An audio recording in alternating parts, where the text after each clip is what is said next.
आपके सामने जो बैनर लगा है,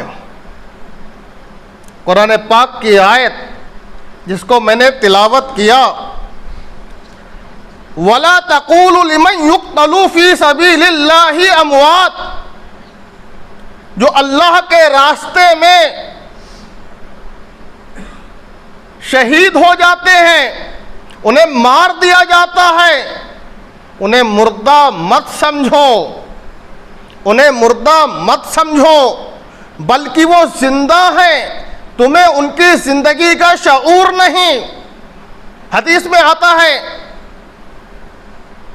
शहीद के खून गिरने से पहले पहले शहीद की मग़फ़िरत कर दी जाती है, बगैर हिसाब व किताब के जन्नत में उसका दाखिला हो जाता है।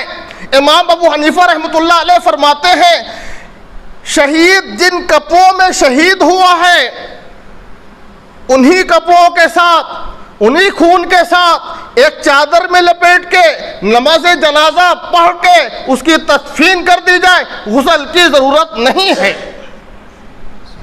इमाम शाफ़ी रहमतुल्लाह अलैह नमाज जनाजा की भी कायल नहीं है कि शहीद जिन कपड़ों में शहीद हुआ है, उन्हीं कपड़ों के साथ उसकी तदफीन कर दी जाए।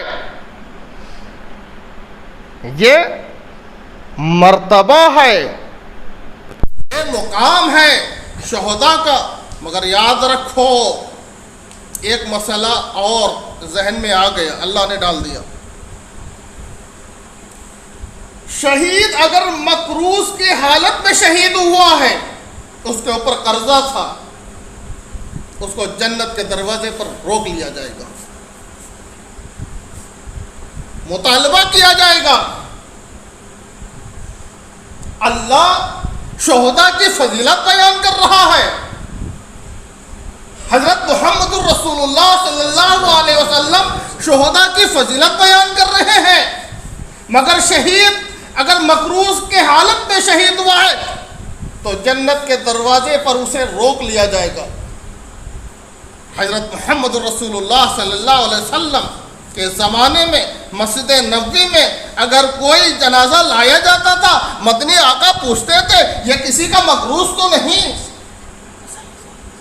जब मालूम हो जाता था मकरूज नहीं है, आप नमाज जनाजा पढ़ाते थे, और अगर ये मालूम हो जाता था मकरूज है, आप हट जाते थे और साथियों से कहते थे अपने भाई की नमाज जनाजा पढ़ लो।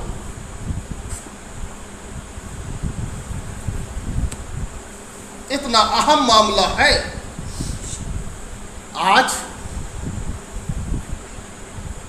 हम मकरूज होते हैं, कर्जे की अदायगी की कोई फिक्र ही नहीं है। अगर कोई शख्स तुम्हें याद दिला दे कर्जा, तो यह उसका एहसान है। क्यों? याद दिलाने पर एहसान यह है कि वो तुम्हें दायमी अजाब से बचा रहा है, अल्लाह के गजब से बचा रहा है, अल्लाह के गुस्से से बचा रहा है।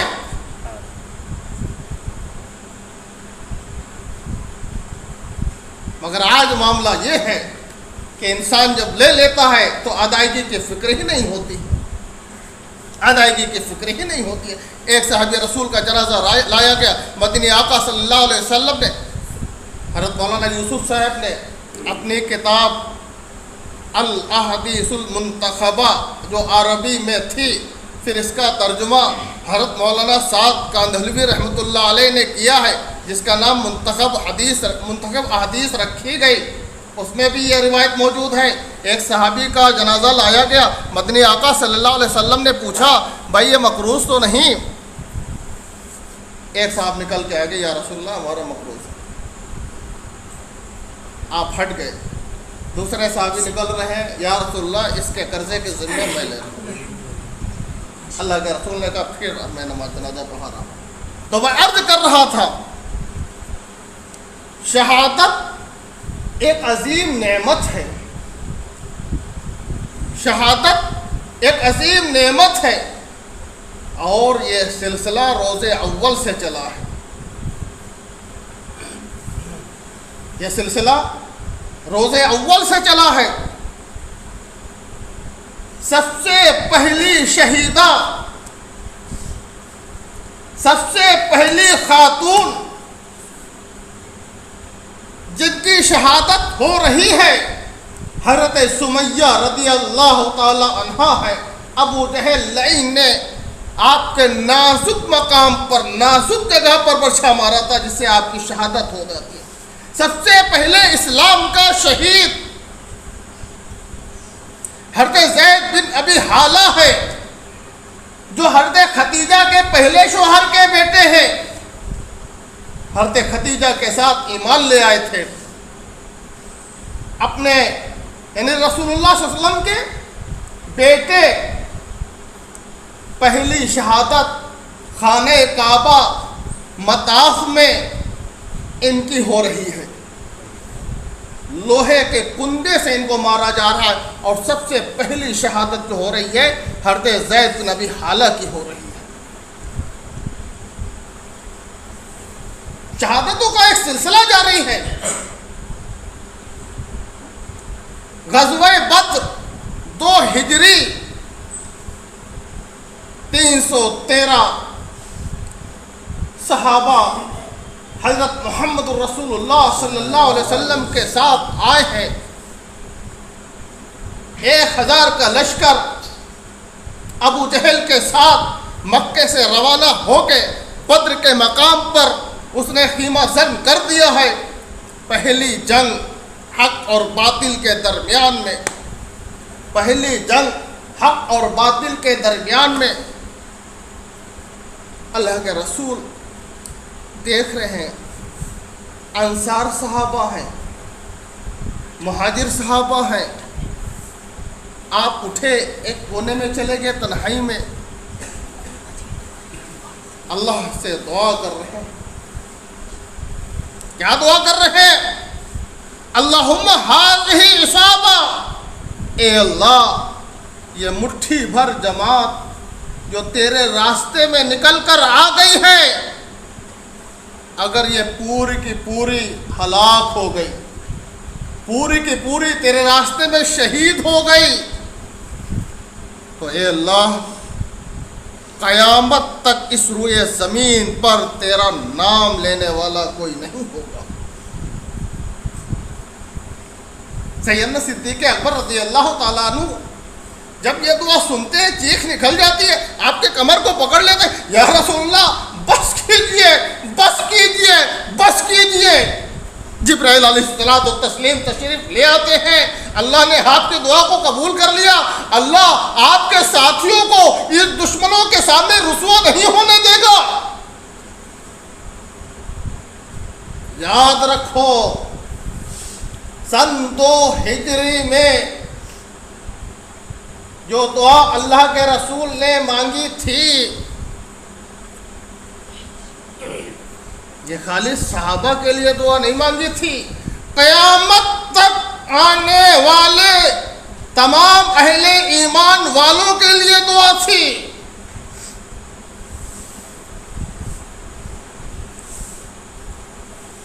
हालात चाहे जितने बिगड़ जाए, हुकूमतें चाहे जितनी मुखालिफ हो जाए,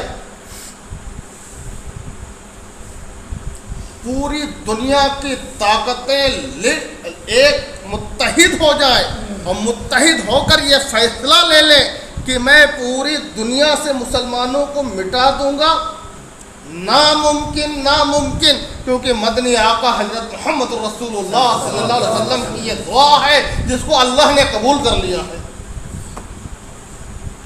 2 हिजरी में दुआ है, जंग शुरू होगी। मैं इख्तिसार के साथ अपनी बात को लेकर चल रहा हूँ, थोड़ी थोड़ी रोशनी डालते हुए चलूँगा। अल्लाह ने हजरत सहाबा को फतह दिया, मगर 14 सहाबी बद्र के मैदान में शहीद हुए। 70 कुफ्फार मक्का कैद हुए, उनको मदीने लाया गया, मस्जिद नबवी के सुतूनों में उनको बांधा गया, बाजों को उनके कलाइयों से बांध दिया गया। मस्जिद नबवी में उनको रखा गया, कोई जुल्म नहीं हुआ, अच्छा खाना दिया जा रहा है, नाश्ता दिया जा रहा है, उनकी खैरियत मालूम की जा रही है। क्यों रखा गया था? उलमा ने लिखा है इस वजह से रखा गया था ताकि ये हुस्न सुलूक देखे हजरत सहाबा का, और ये देखे कि इनका ताल्लुक इनके रब से क्या है। रात की आहोजारी, रात के तहज्जुद का एहतमाम, जिक्र का एहतमाम, नमाजों का एहतमाम, दिल पसीज गए। आपके चचा हजरत अब्बास भी कैद होकर आए और आपके दामाद हजरत अबुल आस भी कैद होकर आए थे। अल्लाह के रसूल ने मशवरे के लिए सहाबा को जमा किया मस्जिद नबवी में और पूछा, ये बताओ इनके साथ क्या मामला किया जाए, इनके साथ क्या मामला किया जाए। और यहाँ हजरत रुकैया का इंतकाल हो रहा है।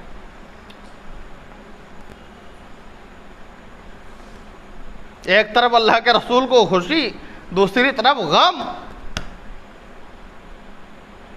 जन्नतुल बकी में आपकी तदफीन हो रही है। मदनी आका हजरत मोहम्मद रसूलुल्लाह सल्लल्लाहु अलैहि वसल्लम जब बद्र से आए और माल गनीमत आपके पास था तो उसमें से एक हिस्सा हजरत उस्मान का भी लगाया, मुजाहिद करार दिया। ये एजाज हजरत उस्मान को मिला है। फिर आपकी तीसरी साहिबजादी हजरत उम्मे कुलसूम, अल्लाह के रसूल ने निकाह कर दिया हजरत उस्मान के साथ। इसी वजह से आपका नाम ज़िन्नूरैन पड़ा, दो नूर वाले। क्या पड़ा? दो नूर वाले। फिर हजरत फातिमा का निकाह हो गया। इधर उम्मे कुलसूम रदी अल्लाह तआला अन्हा का भी इंतकाल हो जाता है।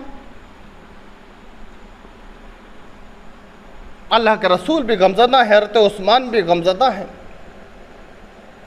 क्या फरमाया अल्लाह के रसूल ने?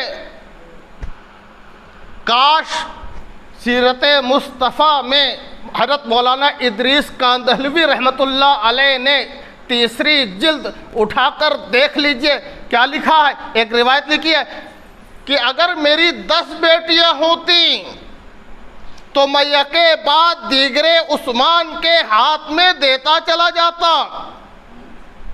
मेरी 10 बेटियां होती तो मैं उस्मान के अक़्द में देता चला जाता।